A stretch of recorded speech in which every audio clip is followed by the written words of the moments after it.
নাওবৈচাৰ ফুকন দলনিত উচ্ছেদ চলিব আৰু প্ৰশাসনে ইতিমধ্যেই জাননী প্ৰেৰণ কৰিছে 114টা পৰিয়াললৈ 237 বিঘা ভূমি তেওঁলোকে দখল কৰিছে। কেৱল ভূমি দখল কৰাই নহয়, সেই ভূমিসমূহত তেওঁলোকে একোটা বৃহৎ পুখুৰী খান্দিছে আৰু পুখুৰী খান্দি তেওঁলোকে কৰিছে যে সেই পুখুৰী খান্দি তেওঁলোকে তাত অৰ্থ উপাৰ্জনৰ ব্যৱস্থা গ্ৰহণ কৰিছে। কিন্তু এই মুহূৰ্তত কথাটো হৈছে যে সেই ভূমি কেনেদৰে ব্যৱহাৰ কৰিব লাগে বা ভূমি সংৰক্ষণৰ যি নীতি, সেই নীতি কিন্তু তেওঁলোকে সম্পূৰ্ণৰূপে ভৰিৰে মোহাৰিছে আৰু আজিৰ তাৰিখত তাক লৈ কিন্তু প্ৰতিক্ৰিয়াৰ সৃষ্টি হৈছে। মই প্ৰথমে আপোনাৰ ওচৰলৈ আহিছোঁ। চৰকাৰে উচ্ছেদৰ জাননী প্ৰেৰণ কৰিছে, কিন্তু আমি দেখিছোঁ যে তাত যিসকল লোকে বসবাস কৰিছিল, সেই বসবাস কৰা লোকসকলে কিন্তু আজিৰ তাৰিখত তাত একোটা ফিচাৰী খান্দি তেওঁলোকে তাত নিগাজী কৰি থাকিব লৈছে বা তেওঁলোকৰ অৰ্থ উপাৰ্জনৰ এটা পথ মুকলি কৰি লৈছে। হয়, আমি পোনপ্ৰথমেই যিখিনি অবৈধ নাগৰিক বা যিখিনি অবৈধ বেদখল এই মুক্ত কৰাৰ বাবে অসম চৰকাৰে যি ব্যৱস্থা গ্ৰহণ কৰিছে তাৰ বাবে আমি চৰকাৰক ধন্যবাদ জনাইছোঁ। যিহেতু অবৈধভাৱে যিখিনি ভূমি দখল কৰি আছে, তাৰ ফলত আমাৰ জলবায়ু বিনষ্ট হোৱাৰ উপৰিও অসমৰ যি প্ৰকৃত মানচিত্ৰ সম্পূৰ্ণ বদলি হৈ গৈছে। আমি উদাহৰণ হিচাপে নৈপৰীয়া ব্যক্তি হিচাপে ক'ব বিচাৰোঁ, আমি শিঙৰা নদীৰ আমি যিমান ভটিয়াই যাব দেখা পাব নৈৰ আশে পাশে নলা, বিল, খাল ইত্যাদি ঠাইসমূহ অবৈধভাৱে দখল কৰি আছে আৰু অবৈধভাৱে দখল কৰাৰ ফলত আমাৰ দিনক দিনে বানপানীৰ সৃষ্টি বেছিকৈ হৈছে, যাৰ বাবে নেকি অসমৰ ক্ষতিতকৈ বেছি ধৰণৰ ক্ষতি চৰকাৰে ভৰিব লগা হৈছে। আৰু এই উচ্ছেদৰ জৰিয়তে আমি ভাবোঁ খিলঞ্জীয়া যিসকল লোক তেখেতসকলে প্ৰকৃত অধিকাৰ লাভ কৰিব আৰু এইটো যি ভূমি উচ্ছেদ এইটো বৰ্তমান চৰকাৰে কৰা বিষয়েই নহয়, এইটো পূৰ্বৰ যি চৰকাৰ আছিলে সেই চৰকাৰৰ যিটো ভূমি নীতি আইন, সেই আইনতেই আমাৰ এই ভূমি জনাঞ্চল যাতে কোনেও বেদখলভাৱে দখল কৰি ভোগ কৰি থাকিব নোৱাৰে, হাইকোৰ্টে পূৰ্বতেই ৰায় দি থোৱা আছিলে। কেৱল এই বৰ্তমান চৰকাৰে কাৰ্যকৰী ব্যৱস্থা কৰিছে।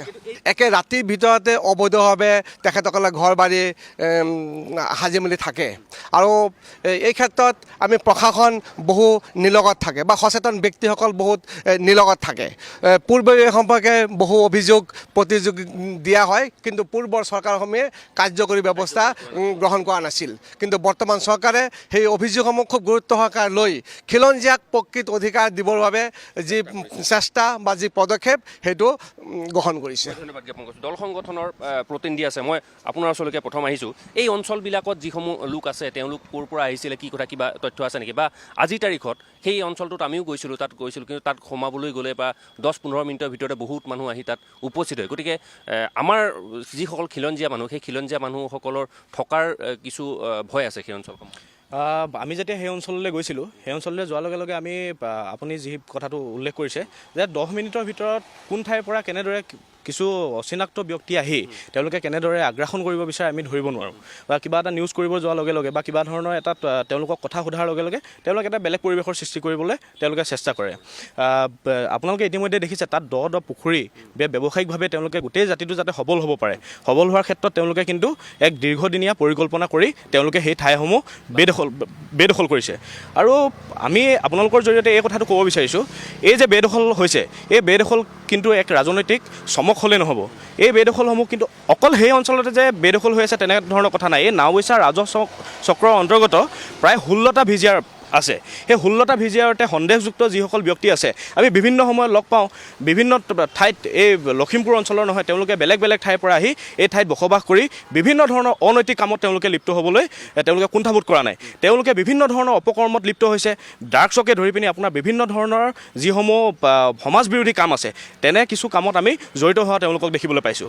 আৰু আপুনি দেখিব আমাৰ এই শিঙৰা নদীৰ বক্ষস্থলত এই খুব 5 বছৰৰ ভিতৰতে এখন গাঁৱৰ সৃষ্টি হৈছে। এই গাঁওসমূহ ক'ৰ পৰা আহিল, কেতিয়া আহিল, আমি কিন্তু আমাৰ মাজত সন্দেহ আছে। আমি বিভিন্ন সময়ত আমাৰ স্থানীয় যিসমূহ দল সংগঠন আছে আমি প্ৰতি মুহূৰ্তত আমি নাওবৈচা ৰাজহ চক্ৰৰ জৰিয়তে আমি চৰকাৰ প্ৰশাসনক দাবী জনাই আহিছোঁ। পাভ বনাঞ্চলত আপোনাৰ আজিৰ পৰা প্ৰায় এবছৰ আগত এক উচ্ছেদ অভিযান চলিল, তাত গছপুলি ৰোপণ কৰা হ'ল। কিন্তু যি পাভ অঞ্চলত যি অভয়াৰণ্য আছিল তাত যি আপোনাৰ উচ্ছেদ চলিল, কিন্তু তাৰ এবছৰ নহওঁতে আমি দেখিবলৈ পাইছোঁ কিছু অচিনাক্ত ব্যক্তিয়ে, সন্দেহযুক্ত কিছু ব্যক্তি আহি সেই ঠাইত কিন্তু পুনৰ বসবাস কৰিবলৈ আৰম্ভ কৰিছে। এই গোটেই বিষয়সমূহ কেৱল যেন ৰাজনৈতিক চমক নহয়, প্ৰকৃতাৰ্থত যিসকল সন্দেহযুক্ত বাংলাদেশী আছে, যিসকল বিদেশী আছে, তেওঁলোকক যাতে ইয়াৰ পৰা উলিয়াই পঠিয়াবলৈ সক্ষম হয়, তাৰ বাবে চৰকাৰ প্ৰশাসনে ব্যৱস্থা কৰিবলৈ আমি দাবী জনাইছোঁ। ধন্যবাদ জ্ঞাপন কৰিছোঁ। এটা কথা ক'ব বিচাৰিছোঁ যে যিসকল লোক তাতে বসবাস কৰি আছে তেওঁলোকে কিন্তু আমাৰ মাজতেই থাকি ব্যৱসায় বাণিজ্য কৰি আছে বা বিভিন্ন অনৈতিক কাৰ্য কৰিছে বুলি ইতিমধ্যে বহুকেইজনে উল্লেখ কৰিছে। গতিকে এই তেওঁলোকৰ যিটো ব্যৱসায়িক ক্ষেত্ৰ, তেওঁলোকে একোটা ফিচাৰী খান্দি লৈছে, তাত তেওঁলোকে ব্যৱসায় কৰিছে, নিজৰ পৰিয়াল পোহপাল দিছে। গতিকে এই ব্যৱস্থাটো কেনেদৰে চলি আহিছে দীৰ্ঘদিনৰ পৰা?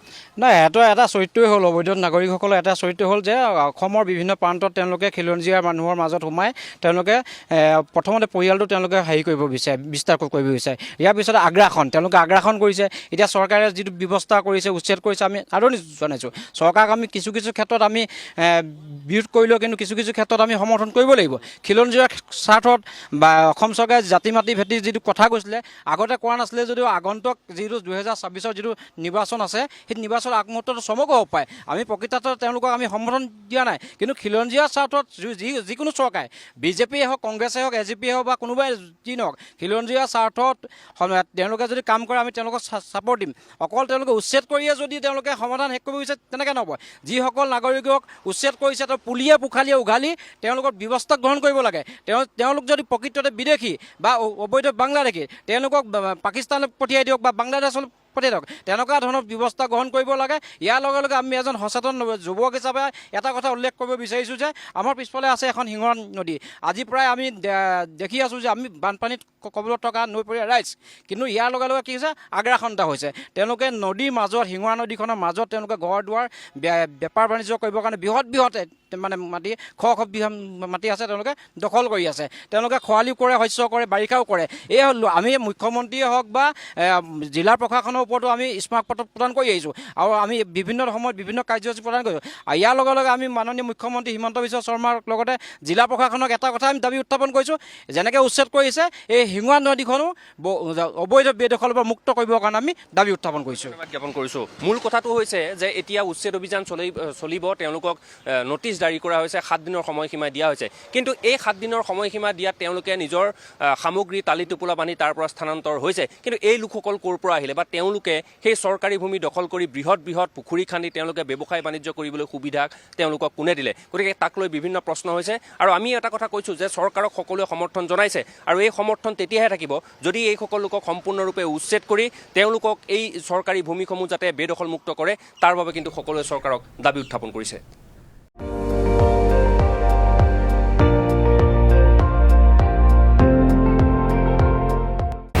আপুনি চাই আছে ND24, সৰ্বশ্ৰেষ্ঠ নহয়, সৰ্বোত্তমৰ দৌৰ।